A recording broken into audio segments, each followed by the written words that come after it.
Peace, everyone. Thank you for coming back to another BABTalk episode. Today, we're going to be talking about some criminal justice, power, some other things, and we have Dr. Jenny Schlosser today. I'll let her introduce herself, and then we'll get right into the dialogue. If you have any questions, make sure you type the questions in the comments section.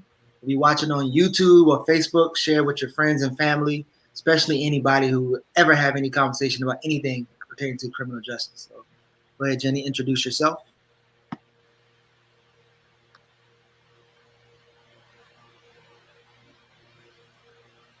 Hi, there I am. Hi, thanks for having me. First of all, I think I'm the second person on the show so far, so I'm pretty excited about that. I'm an assistant professor of sociology and criminology at Coastal Carolina, and I have been doing research in prisons, for 15 years. I got my PhD forever ago at the University of Missouri, and I started really getting into policy, criminal justice policy, legal policy, and prison policy research for my dissertation there. And when I finished that, it was just kind of a no-brainer to keep doing it because I love doing it and it makes sense. And I think it's stuff that needs to be talked about. So I do work at Coastal now. I've been here, I don't even know, COVID has wrecked my sense of time. I think this is my third year, but last year was so wild. But even though I do work at Coastal, of course, it should be said that these what I'm going to talk about today is based on my own personal research and may not necessarily reflect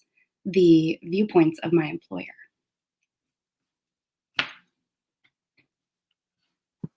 All right, thank you. Go ahead. Go ahead, Asaf. Okay, so we thank you for being with us and joining us today. Now, I also want to mention to our audience that you are the author of two books. The first one is entitled Inmates, Narratives, and Discursive Discipline in Prison, Rewriting Personal Histories Through Cognitive Behavioral Programs. I'll hold that up for the camera. It's a really long title. Yeah. And the second one I have here as well, Prison Stories, Women Scholars, Experiences Doing Research Behind Bars. And you edited this volume. Okay? Yeah. Right. So my first question is, I want to start off, before I ask my first question, by reading a couple of excerpts from the introduction to your second book. Okay, so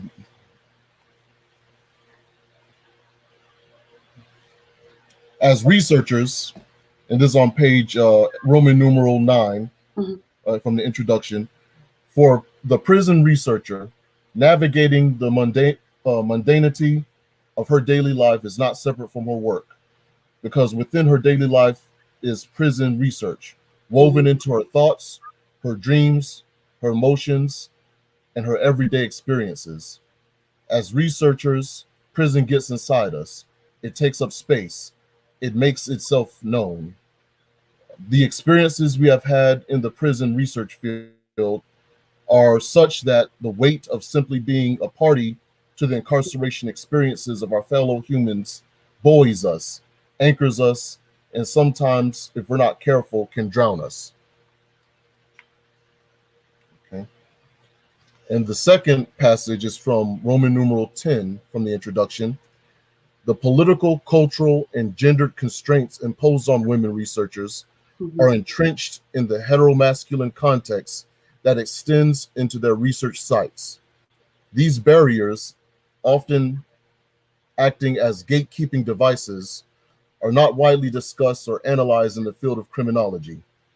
Correctional institutions, particularly in gender and male-centered structure of policy, administration, and culture creating structural constraints that make gaining access to prisons as sites of research more difficult for women researchers who may challenge the status quo. Issues such as gaining trust, building rapport with administrators, and accessing inmates abound when women researchers attempt to breach these barriers. Once access is gained, women prison researchers face a new set of challenges. Our bodies become sexualized, our methods are questioned, and our very presence in prison is often held up as separate from the masculine culture that dominates it, end quote. So my first question would be, number one, two-part question. Number one, can you tell us what made you have an interest, what sparked an interest in you as far as doing prison research? And also the second part, could you share with us some of your experiences as a woman researcher and doing prison research?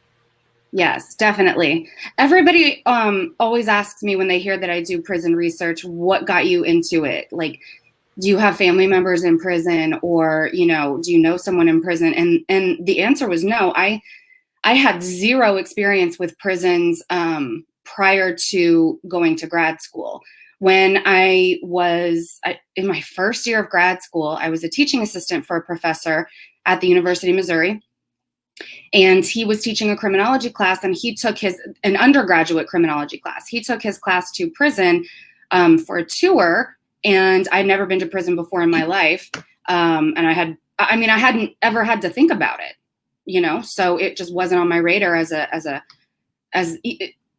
thing that I needed to worry about, or a thing that, let alone that I would study. So as a young teaching assistant to this professor, it was definitely a shocking experience. I think it was really interesting too, because I was in a sort of a liminal role. I wasn't the professor, but I also wasn't the student. I was kind of in between those two roles. And so I was able to see some of the stuff that went on behind the scenes, and I was also able to see what the students were seeing during the tour. And it was instant after that moment. You know, we keep human beings in cages, and that I have spent the last 15 years of my life trying to prevent, trying to explain, trying to make better, trying to stop.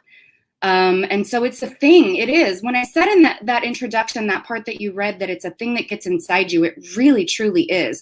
When you do any type of research or work in prison, you don't forget it. It's not a thing that you go home at night and you close your eyes and you're like, oh, well, okay, so that was them, and, you know, I'll go back tomorrow and do the same thing. It eats at you to know that your fellow humans, like I said in that intro, are in cages, and it's not okay. And if it doesn't move you, I think it's time to kind of think about why it doesn't.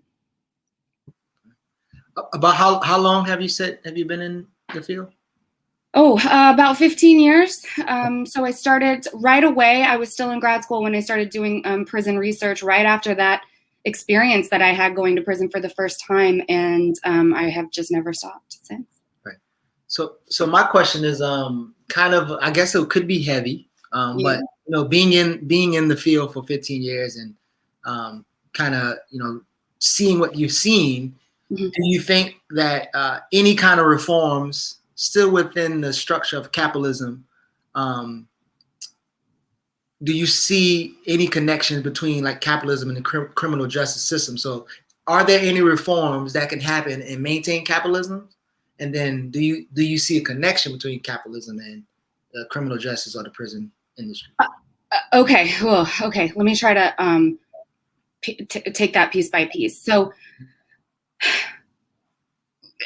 yes, there can be reforms within a structure of capitalism, but they won't be big reforms. They won't be sweeping reforms. And I don't know how much of a difference they're going to make.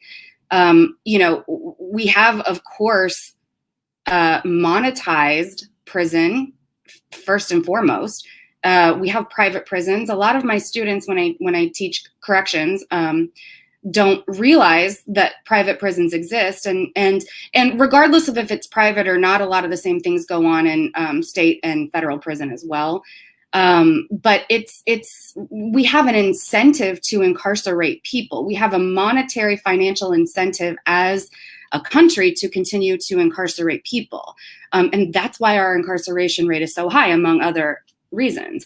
So if you run a business, and let's think of prisons just like that, because in private prisons, it is a business. If you run a business, you need to make money. That is your sole purpose, is to make money for yourself so that you can pay employees, so that you can pay yourself. If your business is, I don't know, you sell books, you want people to continue to write books. So you need authors to come and give you the capital, the goods, right? So that you can then take them, turn around and make money off of them. Literally, you have to think about, in particular, private prisons in the exact same way. It's a business that's being run by CEOs, by corporations, and their only interest is in making money. But instead of making money off the backs of an author who continues to write books and sell under their publishing company, they're making money off of incarcerating human beings. And so they have an interest in continuing to increase the incarceration rate. And in fact, it doesn't stop there, to reduce the recidivism rate, right? To reduce the risk of recidivating. So they want people to stay in prison. And if they can't keep them in prison, then they want them to come back because it's good for their business and for their company. But it's not just private prisons that do this kind of thing. It's also, again, state-run and federal prisons that rely on using contracts from other companies and corporations where they will contract out things like telephone services for huge amounts of money, where they'll charge incarcerated people exorbitant fees just to call their family. Or the food in particular is one that's a huge industry where food delivery, food servicers, providers, I guess, will run private contracts with state and federal prisons. And they are making money off of the fact that we continue to incarcerate people. So it works for everyone but the people who are targeted for incarceration. So, okay, so the question was, do I think that you can have any meaningful reform of prison while it is still so entrenched in capitalism? And the answer is no, I don't think that you can. I think that as individuals, we have an obligation to try to make the experience of incarceration as better as possible, doing any little thing that we can within the means of our power, which of course is limited because we're not billionaires or corporations. So I hope I answered that.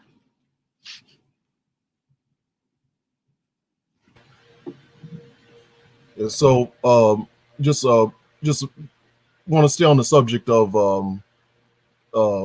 the prison industrial complex, and the private public relationship that's emerging within the prison, within the criminal justice system, I guess, and the penal system. We earlier we talked about Louis Vacan. Now, Vacan, he is actually an opponent of the idea that there's such a thing as the prison industrial complex. Yeah, and one of the arguments that he makes is that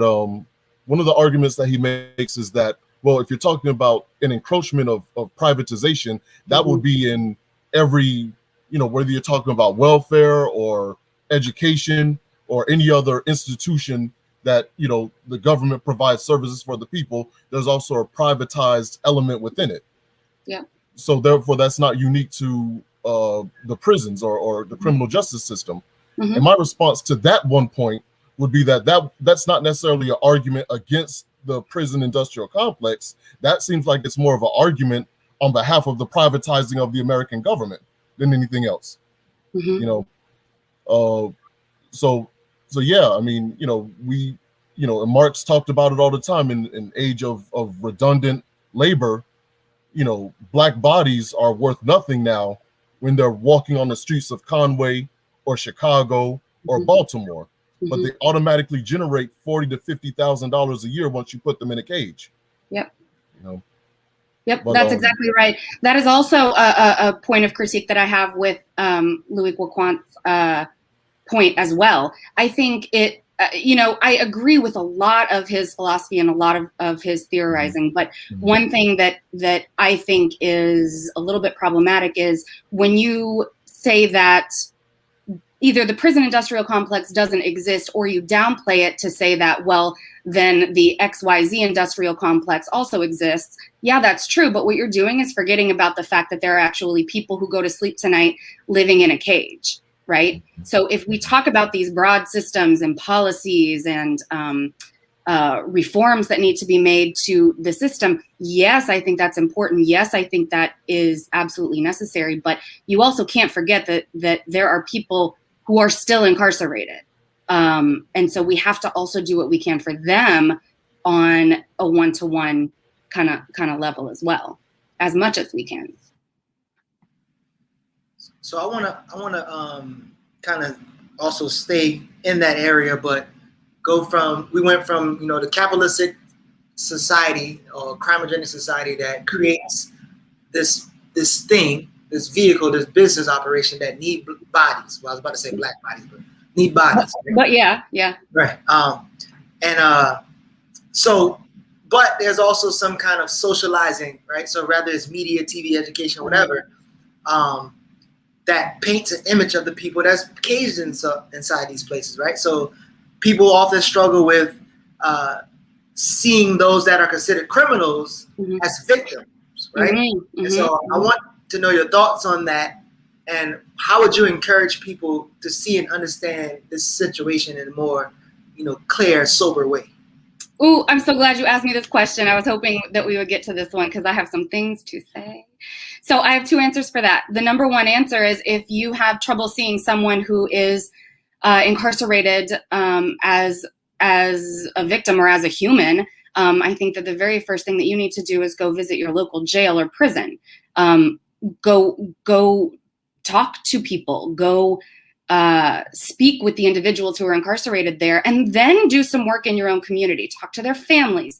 Talk to their children. Talk to their parents who are left behind in the communities because their father, brother, uncle, whatever is currently incarcerated. If you have trouble seeing people who are incarcerated as humans, again, I think that's more of a you problem that you need to address, and really address your own humanity. And the only way I think that people can really, truly understand it is if they go see it for themselves. I've had colleagues in the past who have critiqued things like prison tours, like taking my classes, my undergraduate criminology and corrections classes, on a tour of the prisons in our area. And their critique is that it makes it almost a spectacle, right? That it creates the prison as a situation where you're just parading through and looking at these humans in cages for some sort of spectacle, some dark reason, because you just want to see this. My argument to that is, if you don't do those tours properly, then sure, that can happen. You also have to pair those tours with education about the systemic issues that go on in our criminal justice system. And so when I take my students, I am very careful to explain to them how, the system works as a whole, and what are also some of the collateral damages that come into play when a human being is incarcerated, when we keep humans in cages. And so you can take out that spectacle aspect of it if you also pair it with a proper type of education. So that's my answer to that. I could also talk for days about some of the really terrible pseudoscience that has been pushed in my field historically, and there's still some that go on today. But sociologists and criminologists using pseudoscience or false science, improper scientific methods to make false claims about individuals. For instance, I teach this in my criminology classes, and this is always the lecture that kind of opens up their eyes just a little bit. But I would be remiss not to mention it here. There was a dude named Cesar Lombroso, and he called himself one of the first criminologists, or one of the first psychologists, actually. And he was working in the late 1800s, but he really pushed the idea that criminality is something that you're born with. And he also said that he could tell who was a criminal by their physical attributes. And so the way that he did this was to go to the morgue after people who were incarcerated had died and perform postmortem autopsies on them, where he would take very specific measurements of their face, of their skull, of their eyes, of their nose, how tall they were. And he recorded all of these and then kind of came up with this, what he called a pattern of criminal traits and physical characteristics. And he said, okay, now, so because all of these people were criminals and they share these physical traits, now we can predict who's going to be a criminal in the future.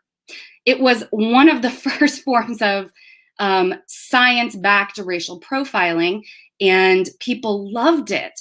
People loved it because they were looking for a reason to scientifically support the racism that they already had. And so he became very famous. It was, there were statistics, there were measurements, and people really believed that it was, a legitimate statistical science, but it wasn't. And that early pseudoscience led to kind of a lot of the things that we see today in terms of talking about the dark figure of crime, right? If you picture a criminal, everybody has an image in their head. It's gotten into exactly what you said, the media, popular culture. We only post mugshots of certain people on the news, right? And if that's constantly what you're being told and what you're seeing is what a criminal looks like, of course, that's what you're going to think a criminal looks like. And because it's been backed by this pseudoscience, which most people still don't know wasn't good science or wasn't accurate, it's gotten its foot in our culture. And it's really takes a lot of work to educate someone out of that way of thinking. That was a long answer. I'm sorry.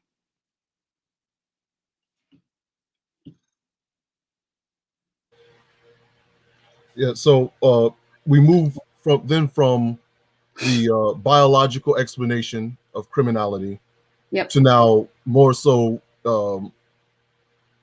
in contemporary discussions, a discussion about the cultural explanations for crime.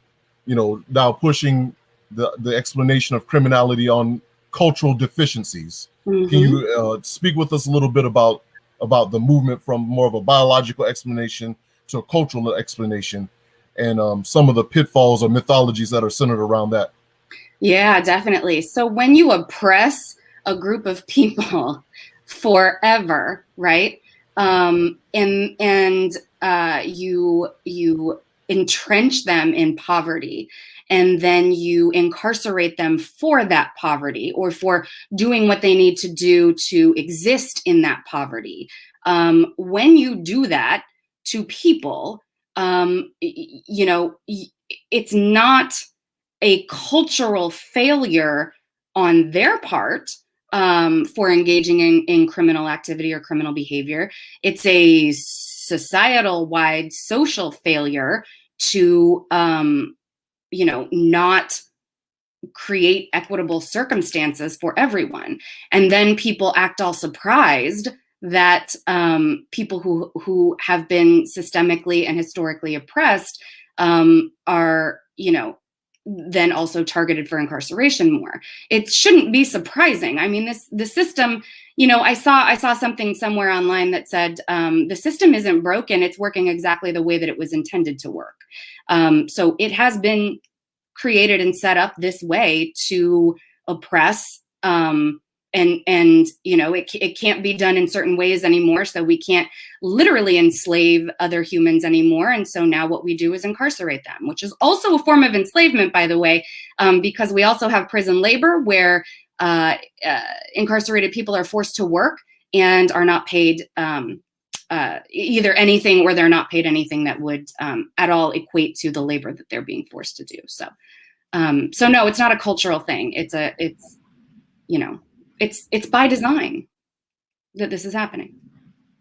So I think we can all agree that like very few people have the critical analysis, racial analysis, class analysis to accept that we live in a crimogenic society, that the original criminals, you know, like you talk about hegemony and people who are dominating other people, but the original criminals have the ability through media, education and other things to paint the victims as criminals. And I know we talked a little bit about trying to change something within the capitalistic system, but what do you think is going to take for us to reverse or destroy this concept of like the original criminals being able to paint their victims as the criminals to the larger society?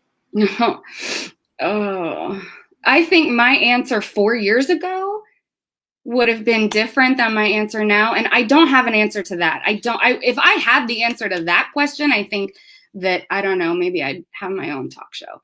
But I don't have the answer to that. I think the only thing that I can do is educate and use my power in a way that that empowers others, right? Use my power in a way that hopefully can influence policy or legislation, or, you know, advocate for and fight for the rights of people who have been denied rights, like felon disenfranchisement, that if you're a felon in many, many states, you no longer have the right to vote ever again. And so again, these are all things that sort of contribute to this prison industrial complex that also then feeds into politics, which of course feeds into capitalism. So what the answer to that is, I wish that I knew. I think on an individual level, I do my best to try to educate my students as much as I can about the facts of history, right? And what some of these terms mean. I think sometimes a lot of people get afraid by words they don't understand. And so they will sort of fight against something that they're not 100% sure about, because it's scary when you don't know something, right? Like, I've never been skydiving in my entire life. I would be terrified. But I imagine if I did it and learned it and practiced it, you know, several hundred times, I would be less scared on the 100th time than I was on the first time. So the very first time some people hear things, it can be really terrifying to them. And a lot of people react to fear with anger. And so I think my job is to educate people on the facts in a way that doesn't coddle, doesn't excuse, but is understandable to people who've never heard this stuff before, because they're the ones who need to hear it and understand it. Thank you. So we're halfway through the dialogue with Dr. Schlosser. If you have any questions, make sure you comment in the comment section if you're on Facebook or YouTube, and you also can share it with anyone. Go ahead, Asaf.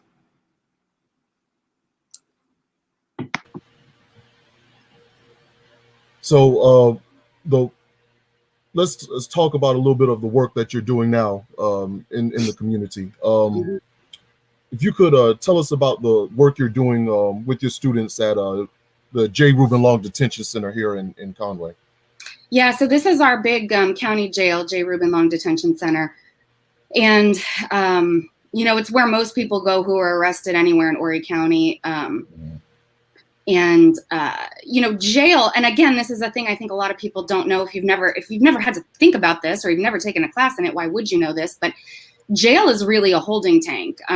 It's not typically used as a sentence for, if you've been sentenced for something. You usually don't get sentenced to jail. You get sentenced to prison.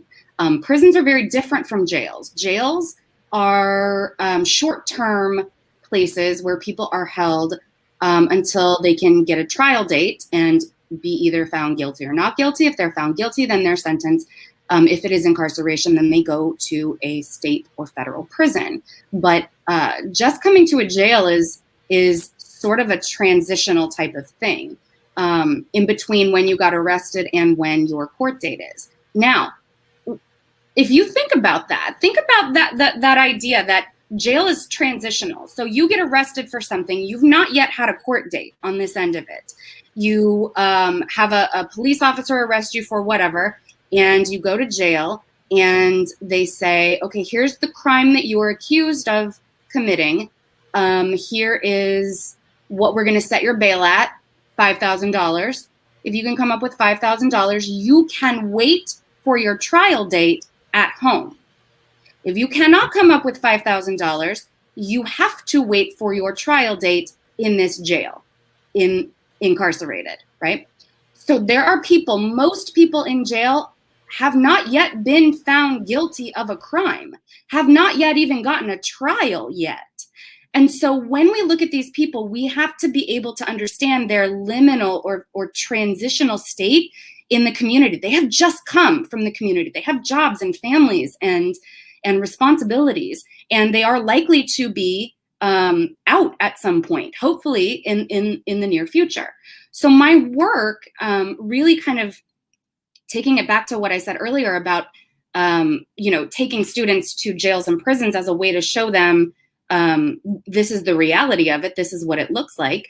I think there's no better way to do that than to create a class where my students at Coastal actually take a class from me alongside students who are incarcerated in jail. And so that's what it's called the jail experience, and that's what that class does. So COVID messed everything up last semester. It was my first time running this class, and then COVID happened, so it was kind of a nightmare. But we made it work on some level. But the ultimate plan, and I believe this is going to happen in the fall if they let us come back, is that I will teach my students at Coastal will come to J. Reuben Long, and they will sit in a classroom with incarcerated students who will also be my students, and I will teach them some sociology and some criminology, and they will work together to just connect as humans, to see what they have in common, which is a lot. People are very afraid of jails and prisons. They think that it's violence and everybody's just there waiting to riot, and it's always about to bubble over. It's intense. Jail and prison is intense, but it isn't like that. People are just trying to survive. And I think more people need to see that. And so I've come up with a way to be able to do that for some of my students at Coastal in this class, the jail experience. So real quick, a quick follow-up question now. The students who are incarcerated, now they'll, I'm asking this question out of complete ignorance, and I apologize in advance for that, but will they will also receive credit for the course, or? Okay, so that was my original proposal, but it takes time and a lot of red tape and a lot of convincing to allow people to take college classes for free, because they wouldn't be able to pay for the credits, right? So my students that are enrolled have paid their tuition, and so my next big goal in my my work with this jail experience class is to find a way. Maybe it's through fundraising. I don't know. Maybe I need to get a grant. Maybe it's through finding the right people to sponsor incarcerated students to pay their tuition so that they can get college credit. I will do a certificate for them, and I will then act as a resource for them once they are released, once they're finished with whatever sentence, if they're found guilty or not.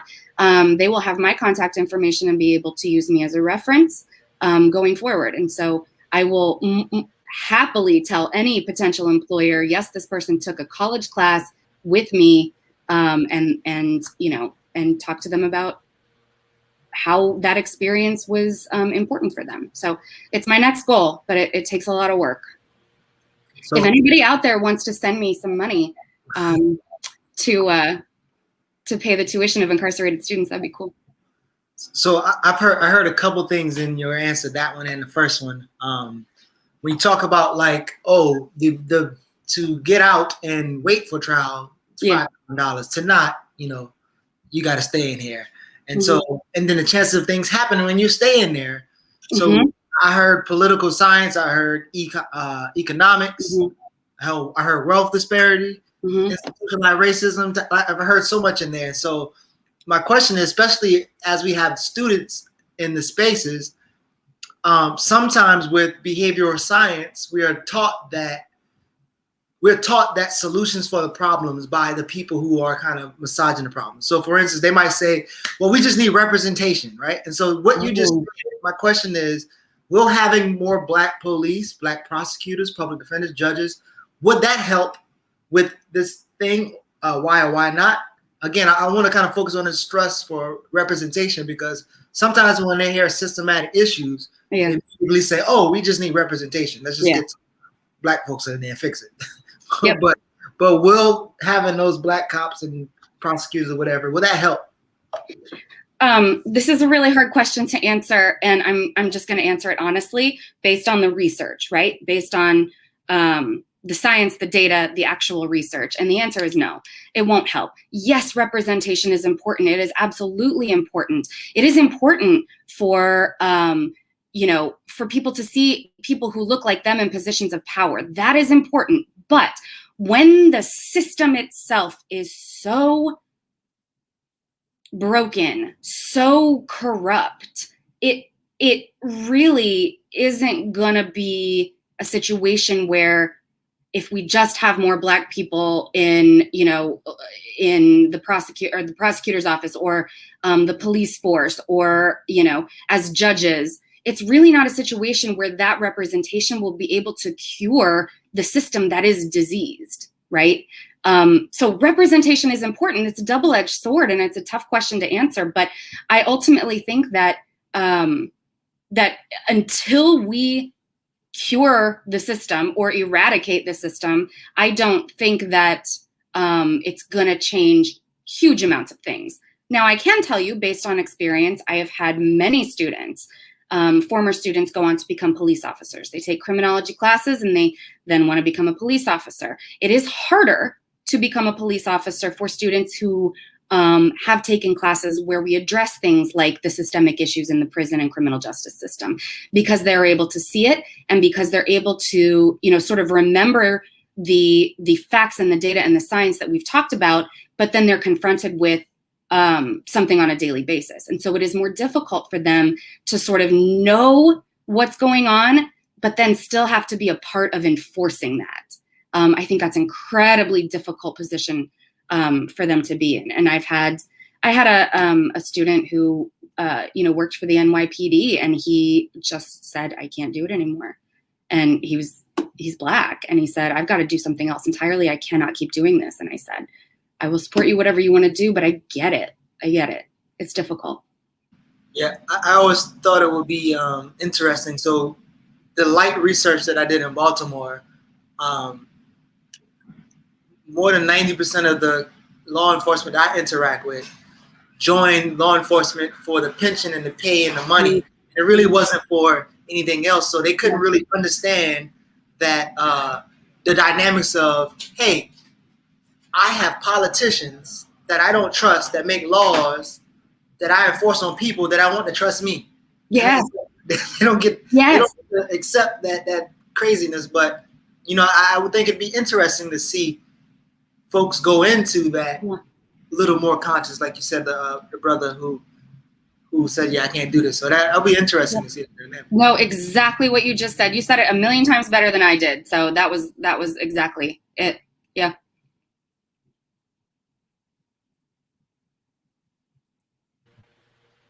There's a book called by Paul Butler called Let's Get Free, A Hip Hop Theory of Justice. Mm-hmm. And Paul Butler is a former prosecutor. I forget which state he was from, but he was a federal prosecutor.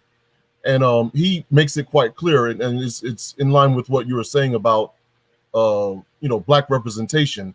He talks about how no matter how good my intentions were as a Black prosecutor, no matter how much of a race man or how much of I wanted to advocate for Black people, I want advocacy for Black people that I wanted to do, the system just would not allow me to do it. I was just completely incapable of advocating for Black people and then do my job. So he realized early on. Your hands are tied. Yeah. Exactly. Yeah. Right. So he realized early on that it's the two things to work in the system and then advocate and try to reform the system or what have you is just incompatible. And that shoots a hole in this idea of we have people all the time, even in my work here in Horry County, all the time we're being told, oh, I'm going to change the system from the inside. I'm going to change the system from the inside. And it never works. The system, they don't change the system changes them. Yeah. For the most part.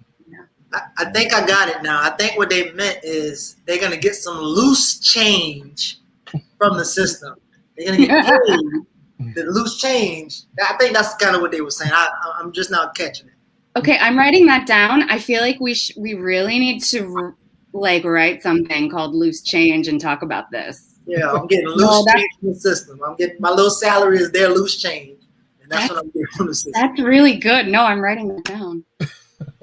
That's exactly it.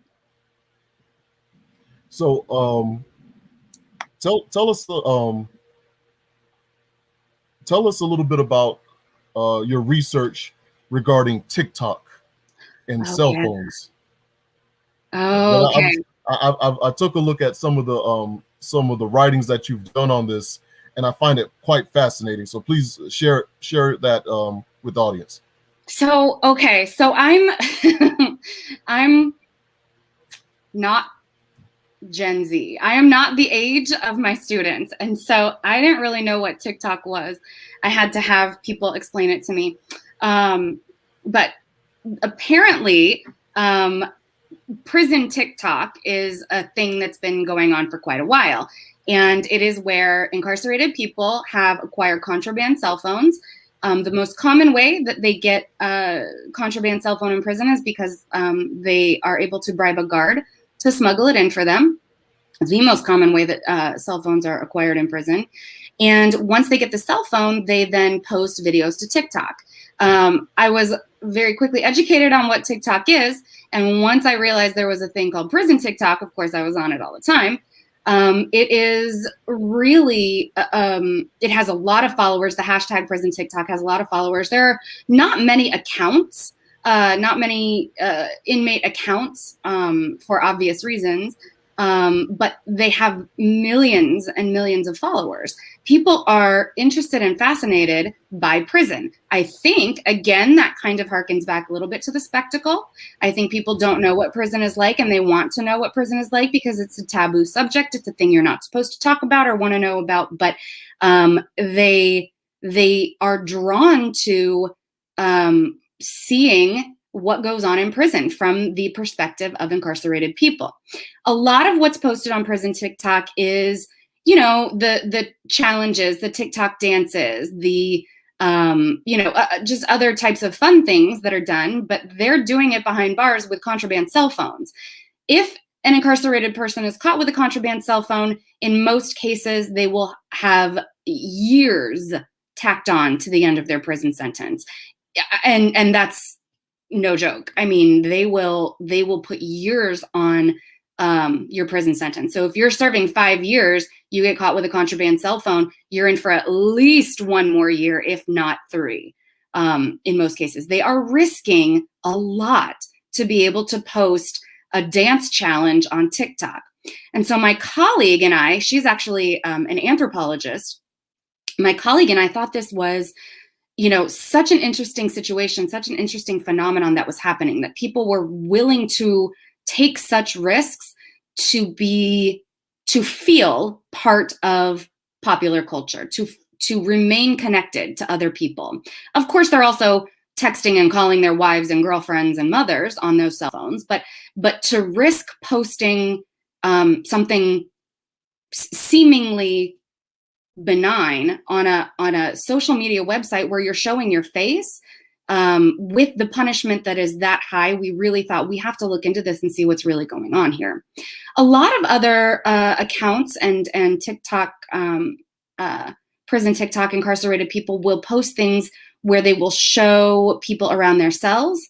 They will show prison hacks, like how to make food in their cell, how to get a contraband cell phone, how to hide a contraband cell phone.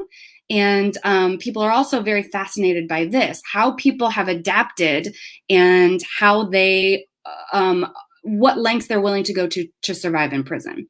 So when my colleague and I started looking at this, we really saw it as what we're calling, it's less than an act of political resistance. So we classify an act of political resistance in prison as, an intentional thing where you intentionally start a riot, where you intentionally try to make yourself known so that you can draw attention to injustices that are happening to you behind bars, right? To politicians or to the general public. So we see it as less than an intentional sort of act of political resistance, but more than just a basic survival sort of thing to do.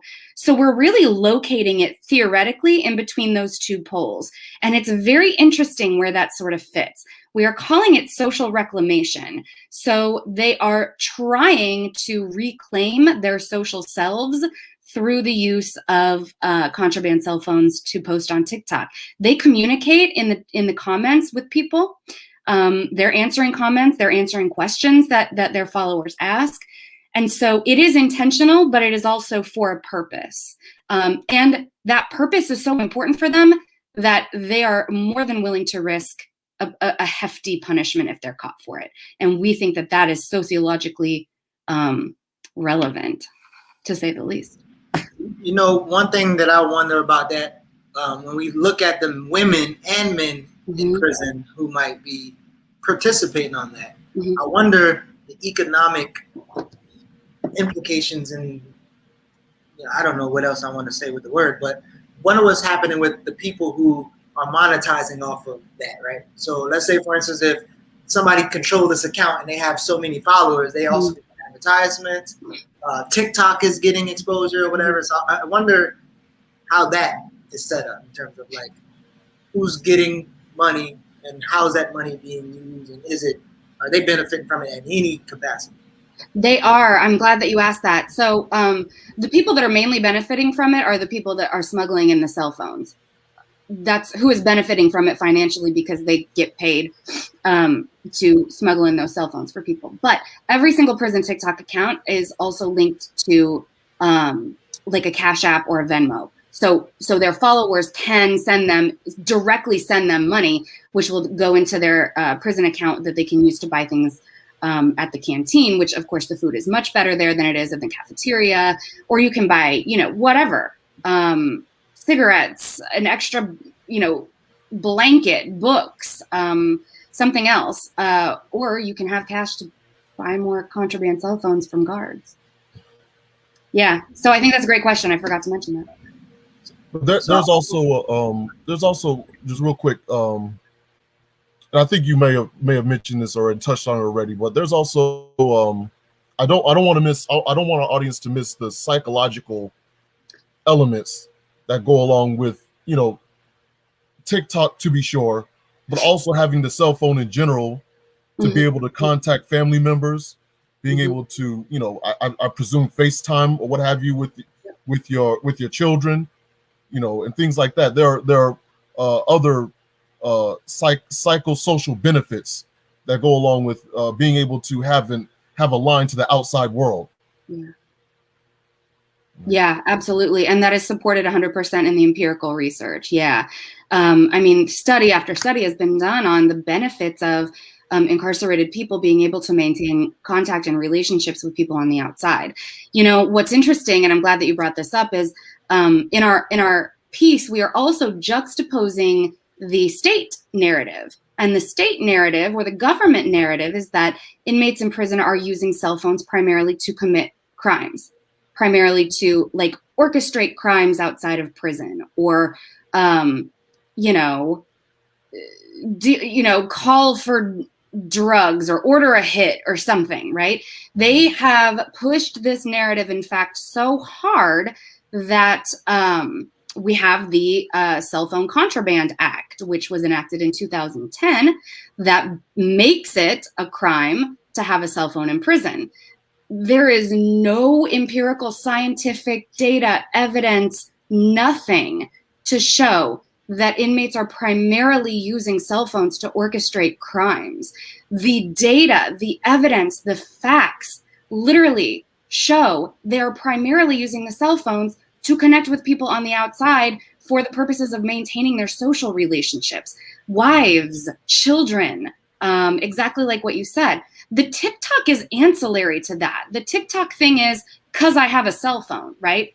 But primarily they're getting it to maintain those social relationships with people on the outside, not to commit further crime or orchestrate further crime, but to foster and maintain those very important relationships. Now, it will be argued that some inmates have used contraband cell phones to orchestrate some crimes inside of prison. Yes, they have. Some inmates have not used cell phones to orchestrate crime outside of prison. You don't need a cell phone to commit a crime, right? And so all you're doing at this point is further limiting their chances at having a successful reentry. And again, I think at the beginning of this, we talked about why that's happening. Well, just really quick. So I'm an ally, a proud ally of the Free South Carolina movement, which is an effort, and there's a nationwide effort. You need to have the Free Alabama movement, what have you, on and on. But I'm a part of the Free South Carolina movement, which is these incarcerated people who have organized politically and educated themselves politically to try to organize for better living conditions, and a host of other things. And their work with the cell phones, in addition to the psychosocial aspects, but there are also political aspects as well.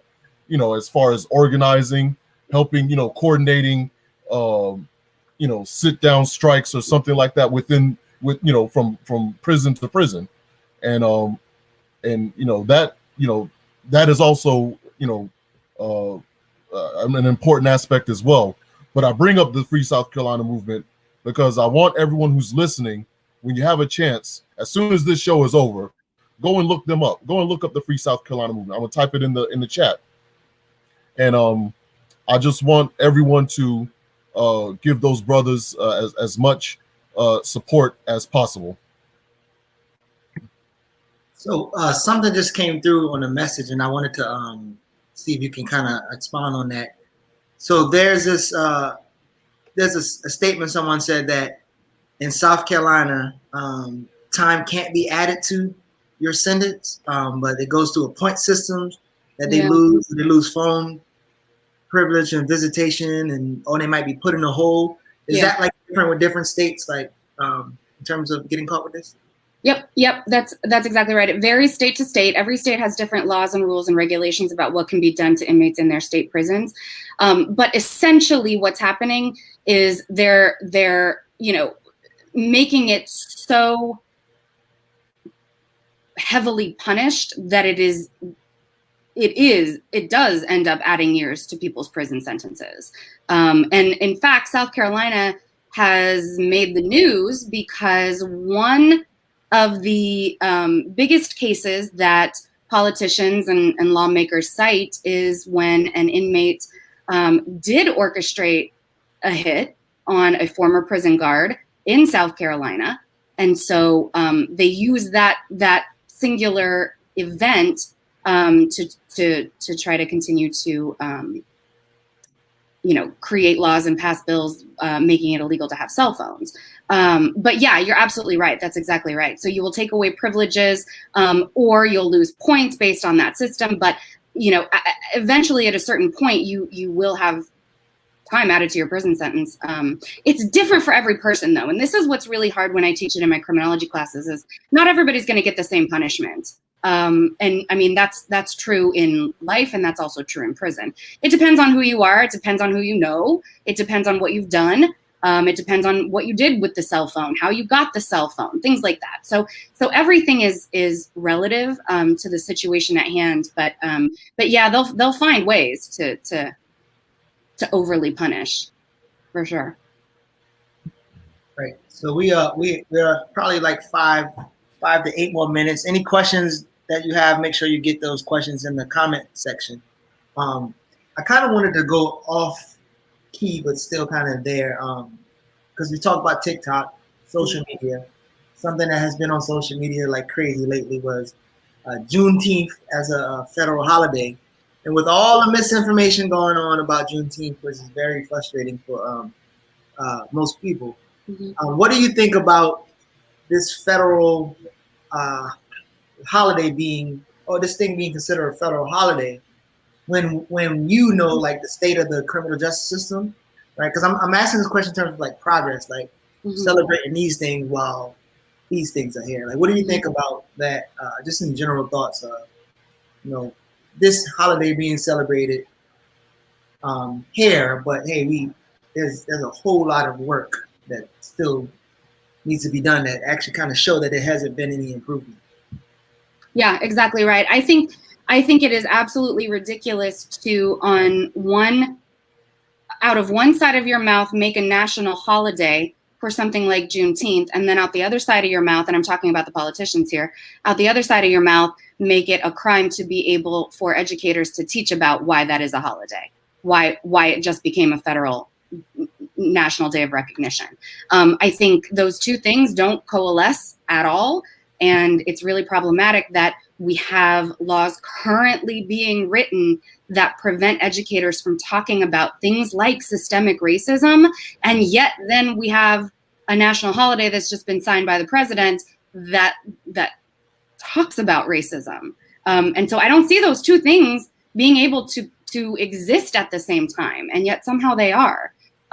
So I find that very troubling and very ironic and problematic. And, again, I don't have all the answers, but all I can do is educate my students on the facts and anyone else who will listen as well.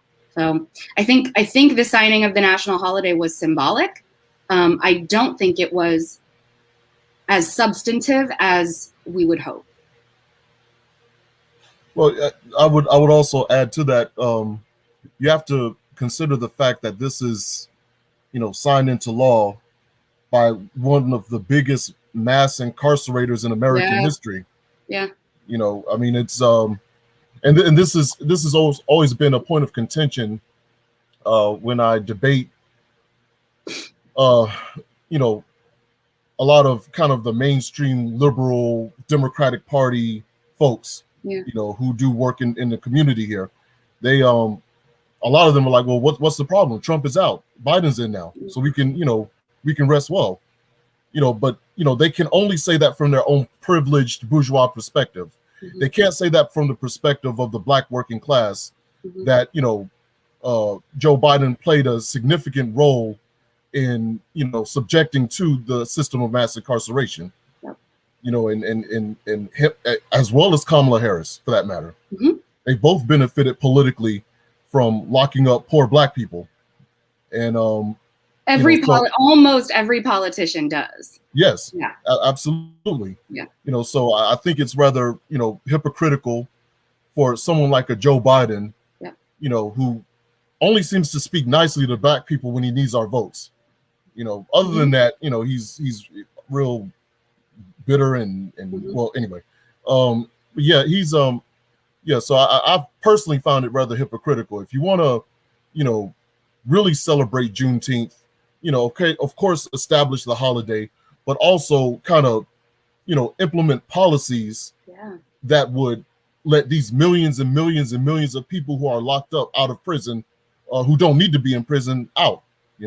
Yes, thank you. Yes. So my question would be, just really quickly, what are some could you share with us some policies from your expertise that might be beneficial in kind of scaling back or even neutralizing the damage that has been done by the system of mass incarceration? Whew, that's tough. Well, we need to elect better politicians, first of all. By the way, this also what's Biden has done, we see almost exactly mirrored in what Clinton did in the 90s. He was, I can't even talk to people about Bill Clinton without getting heated, because they turned him into a hero, a liberal hero, and he was not. He was probably one of the worst things to happen to, the issues of mass incarceration. But okay, so wait, I forgot the question. No, it's fine. Just some policies you think would be beneficial in kind of scaling back mass incarceration. Okay, first of all, I mean, we have to decriminalize drug use and possession. Like it blows my mind and it blows my students' minds. This is also one of my favorite things that I get to say in class, and I get to watch this is what's cool about teaching. I get to watch their faces change when it's that light bulb moment that all teachers you just die for. Because in that moment, you see someone recognize something as the truth when either they didn't know about it to begin with or they thought that it was the opposite of what you're telling them, what the truth is. And that is that there are people incarcerated right now for life who will die in prison for possessing a drug that is currently legal in most states in some form or another, either recreationally or medicinally, and where we have created situations where people, corporations, really companies, groups of wealthy people can get rich off of marijuana dispensaries, and yet we have people incarcerated for life for something that is now legal in the state where they were incarcerated. It's one of those make it make sense situations, right? Like how it makes no sense. It makes no sense. So my first policy suggestion would be to decriminalize drug use in general. It shouldn't fall under the purview of the criminal justice system. If someone has a problem with drugs or alcohol, it should fall under the purview, as with anything else, of the healthcare system, which again is also lacking, but that's a whole other show. And so decriminalizing that would take drugs out of the hands of the criminal justice system, and then release people who are incarcerated for something that's no longer a crime in the state where they're at. That would be really helpful. And there's a million other policies that I would either get rid of or change. Right. But I think that's a big one, and I think that would actually make a difference. Absolutely. Now, I know, good luck with McMaster decriminalizing drugs in South Carolina. Yeah.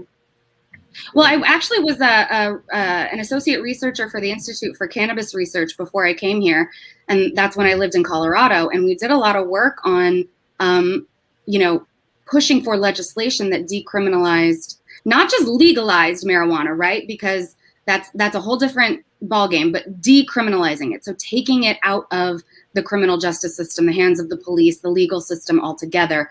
And so the Institute for Cannabis Research is a really cool group. We primarily do, well, I'm not in it anymore. I was before I moved here, but they primarily do research based on cannabis use and how things have changed since legalization. But they also really work hard to change legislation and policy. So if anybody's watching, Google them. They're pretty cool. Thank you. So your that last question, actually, your answered two of my questions that I didn't get the answers asked. So Okay. I think Asafo did it on purpose. He kind of weaved that in there. He's good like that. Yeah, that's my guy. Yeah, so we appreciate y'all for tuning in. If there's any other questions, you can definitely hit the comment section. But any final words, Doc? Thanks. This is a really important conversation, and I'm glad that we're having it, and I'm glad that it's public. And I don't know how many people are watching right now, but listen, just because you don't sit in one of my classrooms doesn't mean that I'm not willing to help you understand things. So anyone is free to reach out to me if you have any questions about anything we've talked about. Listen, if you want the research, if you want the statistics, if you want the data, send me an email and I will be glad to send you all of the research and data that has been done on everything that we just said. None of this was made up. And if you need the proof, I can give that to you. If you just want to if you have more questions or if you want to have a conversation about it, I'm more than open to talking to people about this stuff. So, and thanks for having me. It was great. Thank you. Oh wait, I think it was off South. You got off mute.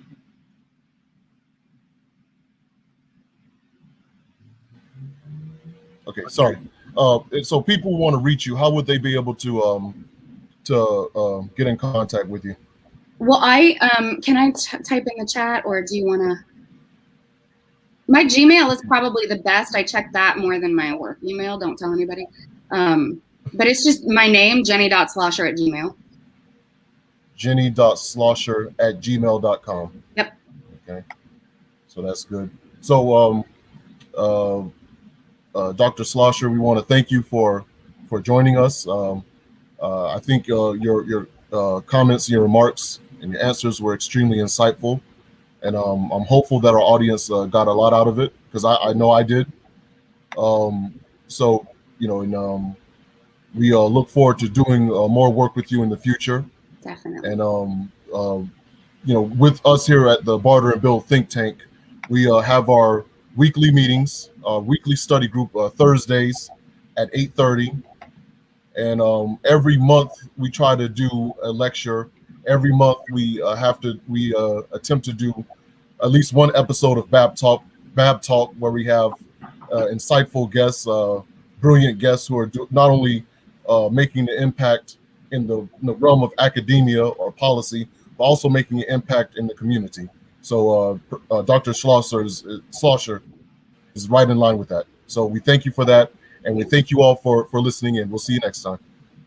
And real quick, next coming up is this conversation with Nika Namde, Prince, Diallo, and Kundai, talking about Black capitalism is not a pathway to Black liberation. So definitely be tuned in for that dialogue that we'll be having coming on the 30th at 6 p.m. So again, thank y'all. Have a good night. Thanks.